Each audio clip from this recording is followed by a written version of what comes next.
Why don't you introduce Larry? Why don't you be Freud and introduce Larry as Freud? Oh, okay. Let's see. Well, I want to say, first of all, that I think it's good that Americans are trying to free themselves by liberating the energies of the libido. And to this end, apparently they go to a certain kind of therapy, which they call the burning bed, or the burning penis, the burning man. And Mr. Larry Harvey here, as I understand, is one of the chief therapists for this new form of therapy, which apparently is helping many Americans. Is that true? You bet, Freud. I mean, doctor. I'm sorry. Yes, we're helping people to cathect and decathect and liberate the energies of the libido and sublimate them and we're very proud of the work we're doing.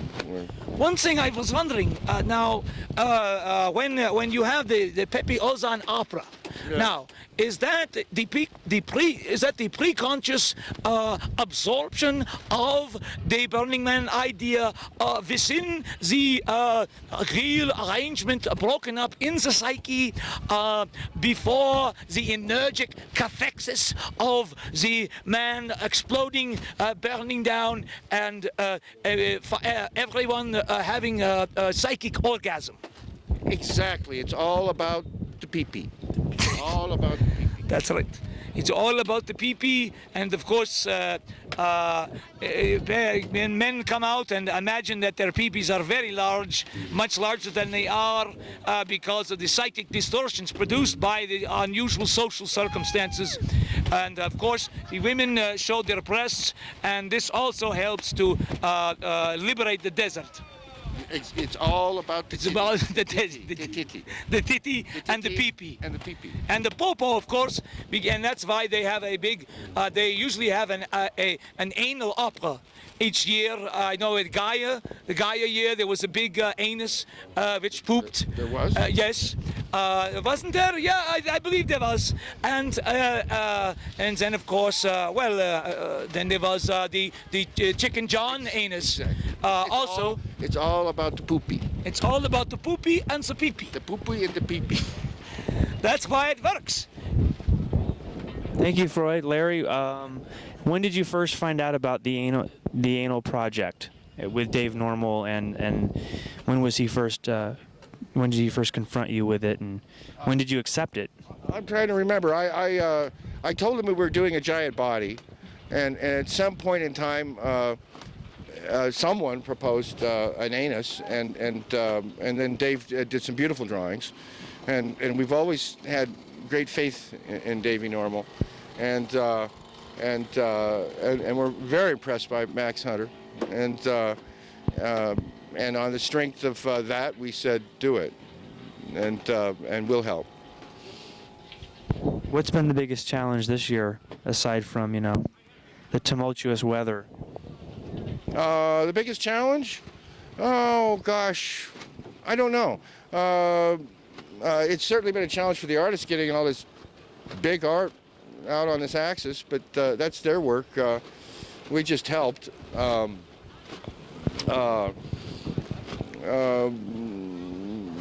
It's just so fun. You can't even describe it as a challenge.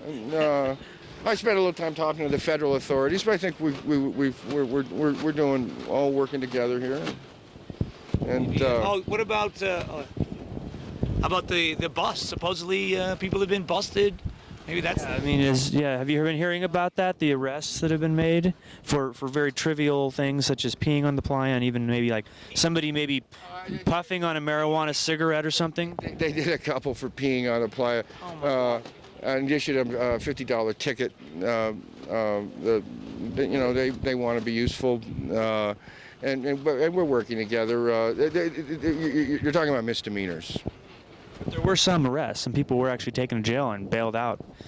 I guess it was for maybe for more controlled substances. They actually have I may have been, yeah. they got a DA out here who's taking care of it now. Oh, And, really? Oh, okay. Yeah. Well, I was mistaken. I didn't hear that they had been arrested, but that they had been charged with a crime. They don't want to take anybody to Yeah, jail. yeah, What jail will they take them to? To Yeah. Lovelock?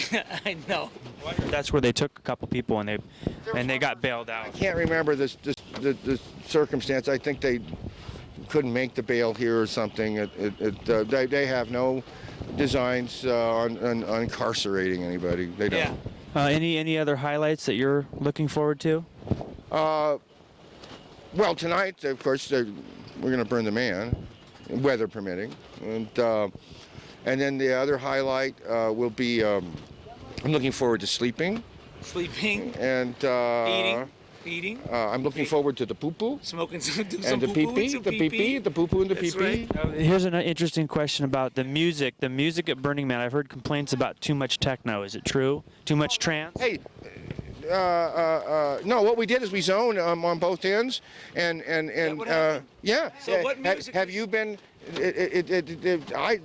It's Some people complain of being bombarded while they sleep with the bass and the dum dum dum. not happening this year. Just go out and I know, listen. they stopped. It's It's not very happening. quiet. We came to Very quiet. a social accommodation. The problem I with know. large-scale music of that kind is that you can't escape it, and so we just zoned it at the ends of the city, pointed their speakers out. There's usually there's always a big space, and we reinvent this place entirely every year. Yeah. And so there's always an accommodation. There's always somewhere. You know, I do think, you know, it's a good.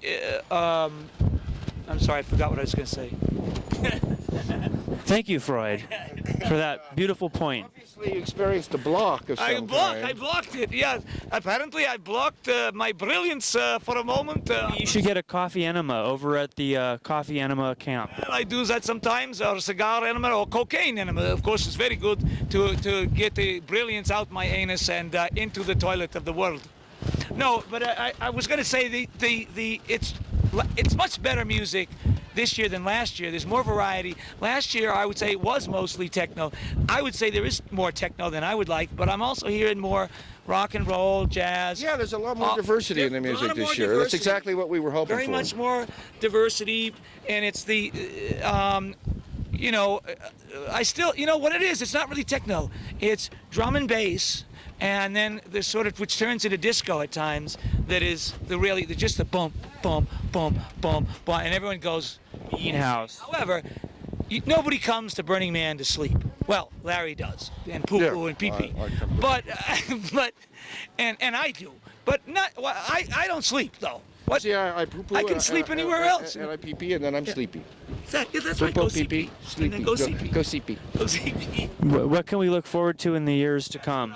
That's what I look forward. I mean, well, I always look forward to that anyway. Pardon me? What can we look forward to in the years to come? I mean, is it full steam ahead?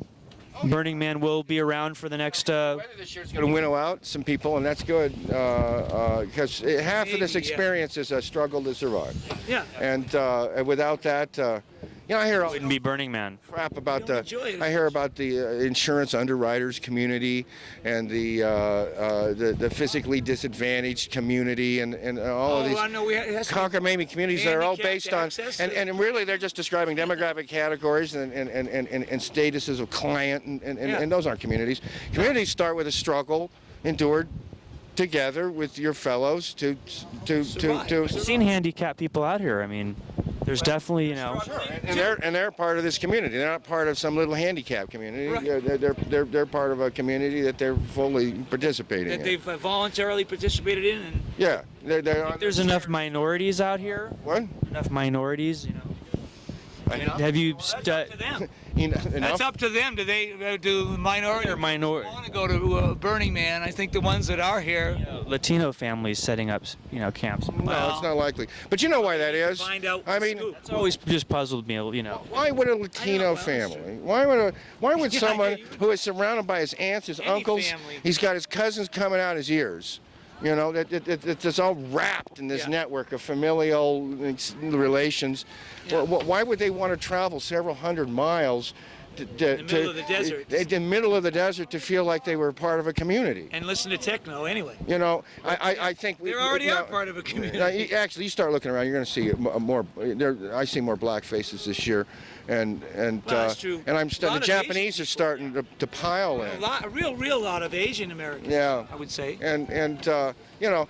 On the way into that question, sure, there's kind of a loaded question, I know. Well, no, it doesn't bother me. It's interesting. You know, speculate as to why they wouldn't. You know, that's all.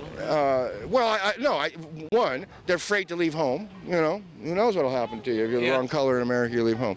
And you come out to Nevada. Oh, yeah, you know, I mean, you know. Camp. Oh. Yeah. But on the other hand, in many ways, people who have a more communal life, and even those who listen, you're sitting out on this.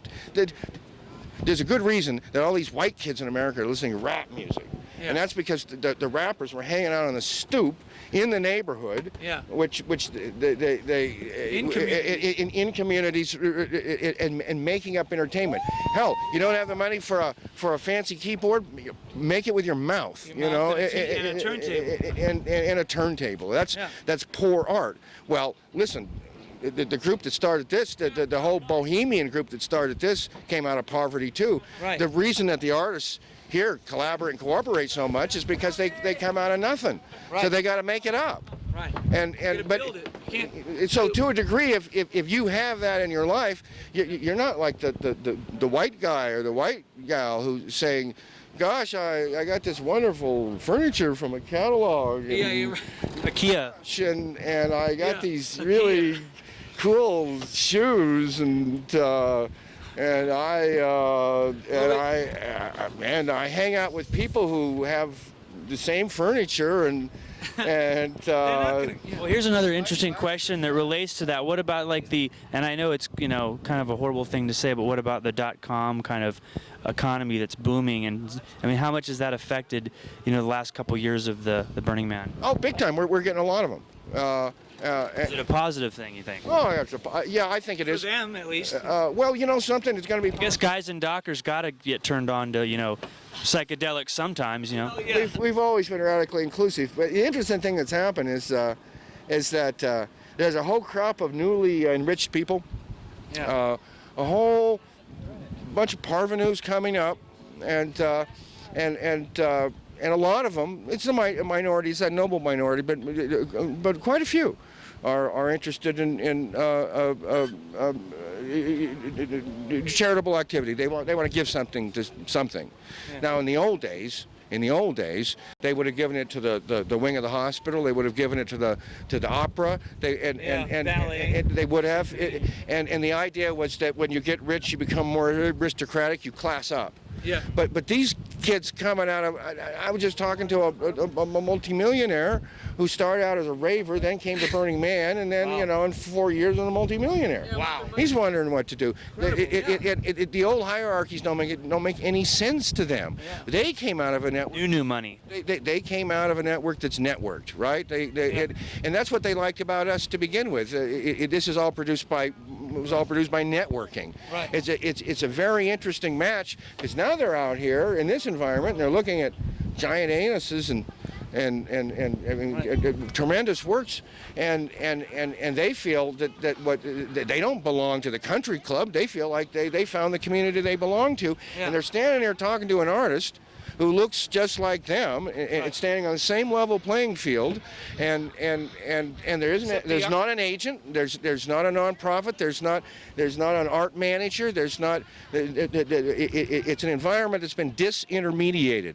Internet takes the middle out of everything. We've always been devoted to immediacy. We take the middle out of anything you can imagine. So there you have the artist, and there you have the potential patron.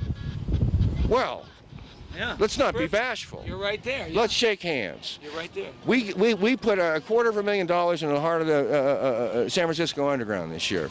And where are we getting some of that money? We're getting it out of ticket sales from .comers.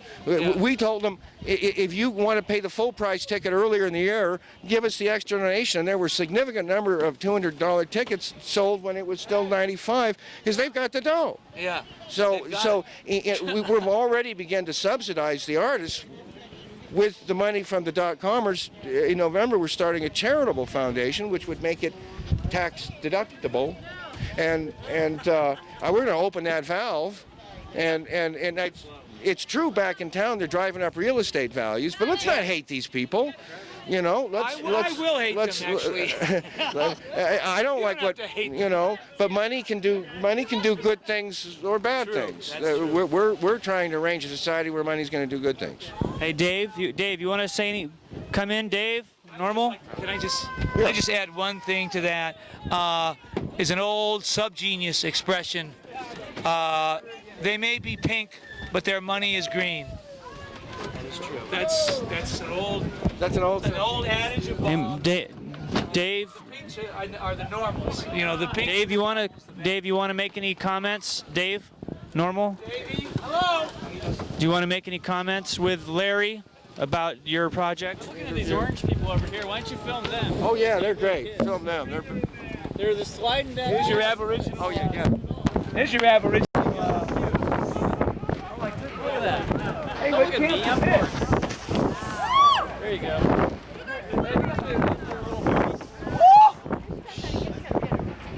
Hey, good.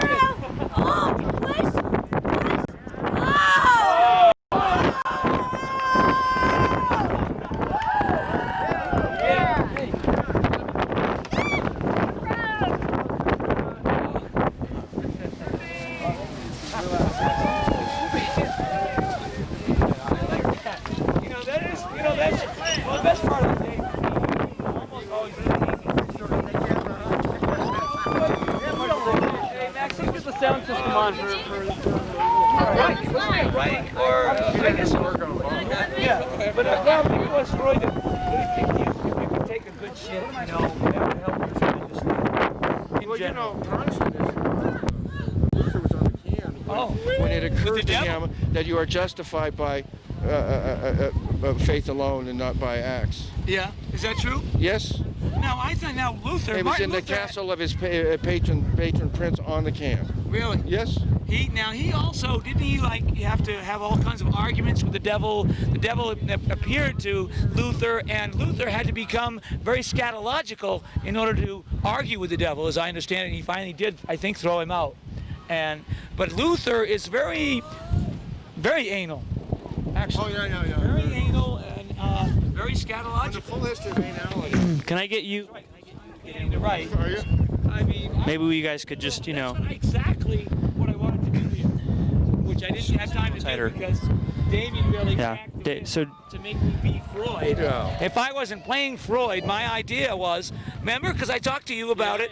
Well, I wanted to come to the anus stage and do a whole big long performance lecture on the history of anality. I suggested a debate with Larry. I could. Yeah, debate. I couldn't say. Reality of Burning Man. Well, I'm not sure. In order to have a debate, you have to find out what you disagree The pro on. and the con. I'm not sure what we could find something to disagree on. I guess. Yeah, I suppose. But we both agree it's very, very important to take a good shit. And taking a good shit is, it's a taboo to talk about it. Yes. And it's certainly, but you can break taboos and speak the unspoken when you are on marginal kinds of events that are away from the normal web and flow of culture. This is true. So if there was ever a place to do scatology, anality, and transgressive behavior, this is it. So that's why it's here, right, Davey? I mean, Thank you, Freud. Dave, normal. Any comments you want to say to Larry? Actually, I'd prefer to do that up on the main stage there, where we can use the good sound. Sounds good. Much more interesting. oh, Really? okay. Maybe I should go back. I mean, I don't know. Wait, what?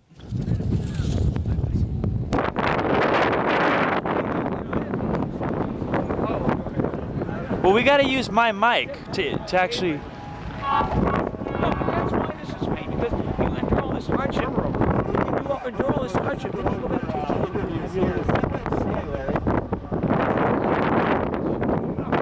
You've gotten it together to have a project. That's me. Look at this. Oh my God. You've seen the clouds.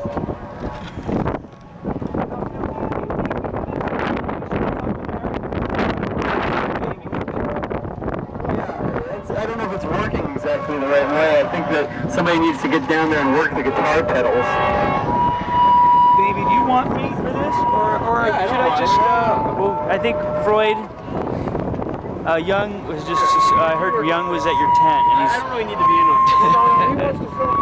So you want to just? Well, I wanted you to say something. What do you want me to say? Well, I just wanted you guys to rap a little bit and talk about the Anus Project. What do you want to say about I don't know. It's up to you.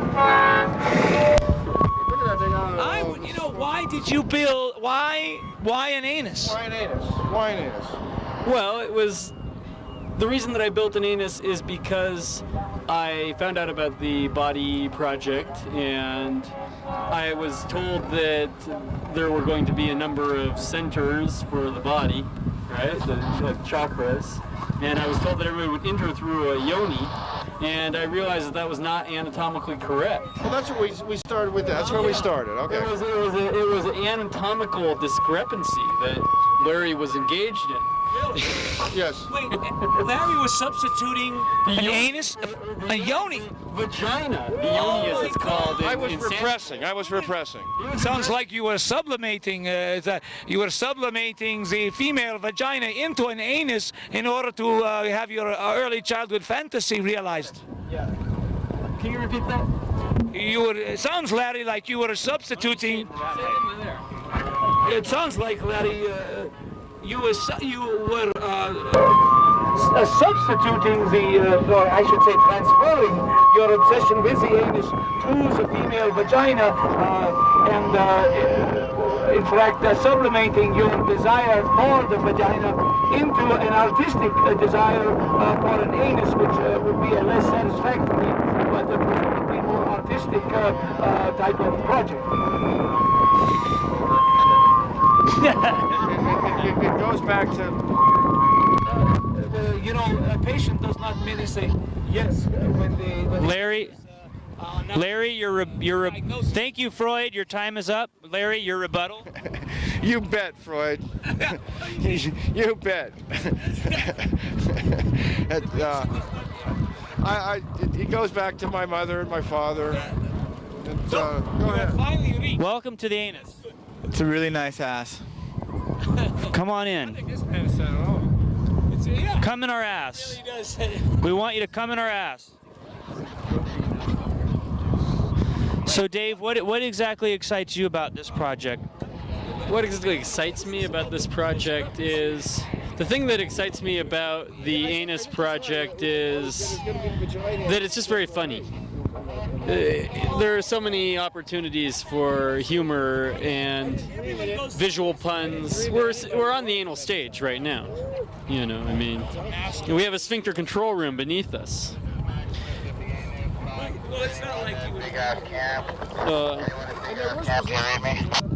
Yeah. As for what excites me, I don't know. You need to maybe talk to me when I have some food in me. All right. Thank you. Signing out from Dave Norman. Thank you, Larry.